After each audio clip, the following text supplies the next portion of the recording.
यहाँ पर भाई अकल जो है वो अब हैदराबाद में होने वाले हैं आपके लिए बीसीसीआई के एनुअल अवार्ड्स, और उन एनुअल अवार्ड्स के अंदर जो है वो BCCI cricketer of the year का अवार्ड जो है वो रिपोर्टेडली कहा जा रहा है कि वो अवार्ड शुभमन गिल को मिलने वाला है, जिस प्लेयर ने तीनों फॉर्मेट्स में भारत के लिए सबसे शानदार परफॉर्मेंस किया है। वो बीसीसीआई के हिसाब से इस साल में जो है वो शुभमन गिल रहने वाले हैं, इसीलिए उनको क्रिकेटर ऑफ द ईयर के अवार्ड से नवाजा जाएगा। और अगर देखा जाए पूरा साल शुभमन गिल के लिए अगर देखें आप ओडीआई के लिहाज से तकरीबन 6 से 7 सेंचुरीज उन्होंने लगाई with 1 double century in that. आपने न्यूजीलैंड की सीरीज में 3 मैचेस में 360 रन बनाए। ऑल्सो 2023 में अगर मैं आप सभी को बताऊं तो शुभमन गिल पहले ऐसे खिलाड़ी बने हैं जिन्होंने एक कैलेंडर ईयर के अंदर 2000 रन इंटरनेशनल क्रिकेट में बनाए।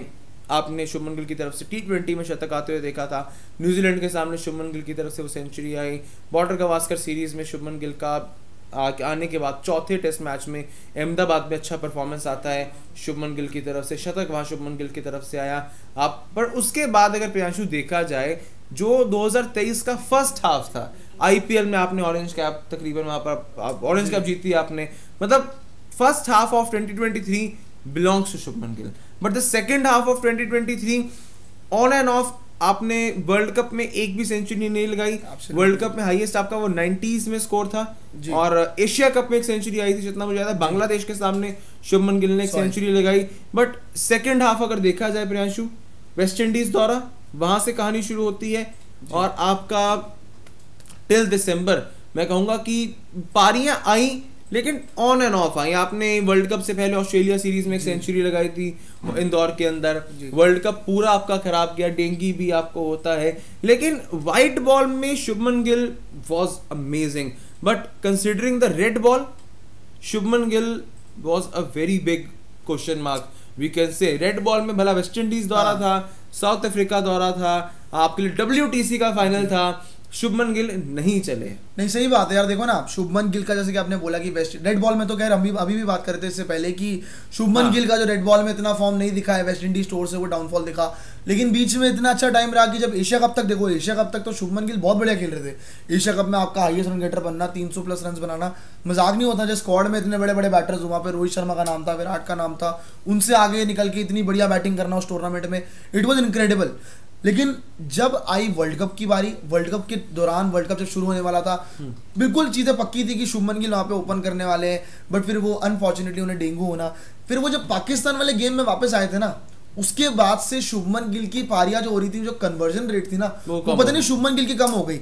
आप श्रीलंका वाला गेम याद कीजिए, श्रीलंका वाले गेम में जब बीच मैदान से चले गए थे 70-80 रन बना के, इनके वही स्कोर रहा था, बड़े स्कोर लगाने की शुभमन गिल के पास काबिलियत थी, मतलब है भी यार, वो बड़े स्कोर लगा सकते हैं। इवन आईपीएल याद कर लो भाई, साल 2023 का आईपीएल, वहां पे रिकॉर्ड्स पे रिकॉर्ड तोड़े, आप सेंचुरी बना रहे हो, जिसमें विराट सेंचुरी लगा रहा है, आप भी सेंचुरी लगा रहे हो, तो लगातार शुभमन गिल ने आपके लिए रन बनाए। लेकिन मामला बिगड़ा डेंगू के बाद। अब डेंगू के बाद हुआ नहीं, मामला तो प्रियांशु WTC फाइनल से बिगड़ गया था, तो बिगड़ गया था, लेकिन क्योंकि WTC फाइनल में टेस्ट में आपके रन नहीं आए, वेस्ट इंडीज द्वारा आपके टेस्ट में रन नहीं आए, वेस्ट इंडीज का व्हाइट बॉल भी शुभमन गिल का कुछ उतना ज्यादा अच्छा नहीं किया था। एंड आप ये देखो ना प्रियांशु, साल की शुरुआत में जिस प्लेयर को आप देख रहे थे कि भाई T20 में शतक आया, मेरे को आज भी याद है 1 फरवरी 2023 शुभमन गिल का शतक आता है, न्यूजीलैंड श्रीलंका थी शायद, न्यूजीलैंड थी, आपका 1 फरवरी को T20 मैच में शुभमन गिल ने सेंचुरी लगाई, उनके T20 या करियर की पहली सेंचुरी आती है। और उससे लेकर साल के अंत तक ये आलम आ गया कि अफगानिस्तान के सामने होने वाली T20 सीरीज में जो हुई 2024 की शुरुआत में, उस स्क्वाड में शुभमन गिल नहीं थे। नहीं T20, और ये आपके 2023 के क्रिकेटर ऑफ द ईयर है। नहीं ऑब्वियसली देखो ना, T20 साल 2023 में अगस्त तक ठीक फॉर्म होना, अगस्त तक इनका फॉर्म ठीक था, मैं अच्छा मानूंगा, लेकिन अगस्त के बाद आपके जो महीने थे वो बिल्कुल ही खराब गए, उसके बाद आपका डाउनफॉल आया। बिल्कुल नहीं, इक्का दुक्का पारी बीच में आती रही, इक्का दुक्का बीच में आती गई। देखो आप T20 सीरीज देख लो, रिसेंटली T20 सीरीज कितनी खराब गई उनकी, तो लगातार खराब। साउथ अफ्रीका के अगेंस्ट कितना खराब खेले, जब मौका मिला तो वहां पे रन नहीं बनाए। अब इनको भी समझना जरूरी था कि भाई मेरे पास जो अपॉर्चुनिटी है वो, क्योंकि ना बहुत सारे प्लेयर्स ऑप्शन में आ चुके हैं as an opener. Ruturaj Gaikwad मेरे सामने खड़ा है, मेरे सामने आपका जयसवाल खड़ा है, तो अपनी रिस्पॉन्सिबिलिटी वहां पे आपको समझनी चाहिए थी। आप बिल्कुल फॉर्म में थे। अब कहीं ना कहीं ये चीजें क्या होती है ना, एक आउटसाइड फैक्टर भी होता है, हालांकि बड़ा मैं इसे कम फैक्टर मानता हूँ, लेकिन हाँ जरूर ये फैक्टर होता है कि जब आपको बड़ा फेम मिलने लग जाता है, चकाचौंध मिलने लग जाती है ना, तो आप थोड़ा बहुत क्या हो जाता है कि थोड़ा आप हवा में उड़ जाते हो, आगे चले जाते हो चीज़ों से। तो आपको बड़ा नर्व्स होल्ड करनी पड़ती है कि नहीं भाई अभी मुझे बहुत कुछ करना है, मुझे रन भी बनाने हैं। तो जब तक बात नहीं आएगी ना कि शुभमन गिल को हम अब ड्रॉप करने वाले हैं, अब हम ड्रॉप, अब T20 में देखो ना, T20 के अंदर शुभमन गिल ड्रॉप हुए, अफगानिस्तान के अगेंस्ट मौका नहीं मिला। अब IPL में देखना शुभमन गिल किस हिसाब से रन करेंगे, क्योंकि पता है यार कि मैंने परफॉर्मेंस नहीं दी है, इन्होंने मुझे T20 से ड्रॉप कर दिया है। अगर मेरी इंग्लैंड सीरीज में नहीं आई, मुझे टेस्ट से भी ड्रॉप कर देंगे, फिर मैं ओडीआई में क्या करूंगा, फिर मैं ओडीआई फॉर्मेट में रह जाऊंगा। अच्छा ओडीआई में नहीं आए, मुझे वहां पे भी जगह नहीं मिलेगी, क्योंकि वहां पे भी बहुत सारे ऑप्शंस हैं।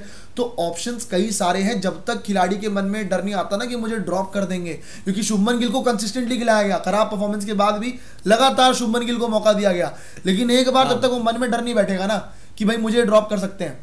अब आ गया वो डर, वो लग रहा है कि अब आपको परफॉर्मेंस करनी होगी for your betterment as well. अभी प्रियांशु आप ये देखो कि 2023 में जिस प्लेयर ने आईपीएल में ऑरेंज कैप जीती, T20 में सेंचुरी आई, इन सब चीजों के बाद से अभी तक शुभमन गिल अब T20 से ड्रॉप चल रहे हैं। वनडे में जगह पर ठीक है, वहां पर आप एक बेहतर है, T20 आई में अब नंबर 3 पर आ गया और नंबर 3 में जगह पर सवाल उठ रहे हैं। तो ये क्वेश्चन मार्क्स आपके बन रहे हैं, but yes nothing to take away guys. Shubman Gill 2023 में जो है वो बीसीसीआई की तरफ से मतलब शाम को होने वाली, यानी कि 23 जनवरी की शाम को होने वाले एनुअल अवार्ड्स के अंदर जो है वो शुभमन गिल को player of the cricketer of the year का जो है वो अवार्ड दिया जाएगा। और इसमें ये भी अपडेट है कि भाई रवि शास्त्री साहब को जो है वो life time achievement award BCCI की तरफ से इसी अवार्ड्स में दिया जाएगा, और बाकी सभी तमाम जो अवार्ड्स हैं वो इसी में दिए जाएंगे मेरे हिसाब से। अगर प्रियांशु हम बाकी प्रेडिक्ट कर लें, बॉलर ऑफ द ईयर का अवार्ड आप मोहम्मद शामी को दे सकते हैं, फॉर श्योर मोहम्मद शामी को। बैटर विराट कोहली को जा सकता है, हालांकि विराट कल शायद उसमें मौजूद होंगे नहीं, बिकॉज हैदराबाद में ही जो है वो ये प्रेस्टिजियस इवेंट होने वाला है बीसीसीआई के एनुअल अवार्ड्स। और इसके अलावा female cricketer of the year के मेरे हिसाब से जो है वो रेणुका सिंह ठाकुर को जा सकता है for exceptional fast bowling performance. Youngster इस पूरे साल में जायसवाल को दे सकते हैं आप, तीनों फॉर्मेट्स में डेब्यू किया, ठीक ठाक हुआ। बट यस अभी के लिए 2 अवार्ड जो कंफर्म आपको बताए जा सकते हैं, cricketer of the year award Shubman Gill and your lifetime achievement award will go to your former head coach and current commentator and BCCI presenter Ravi Shastri, इन्हें जाने वाला है।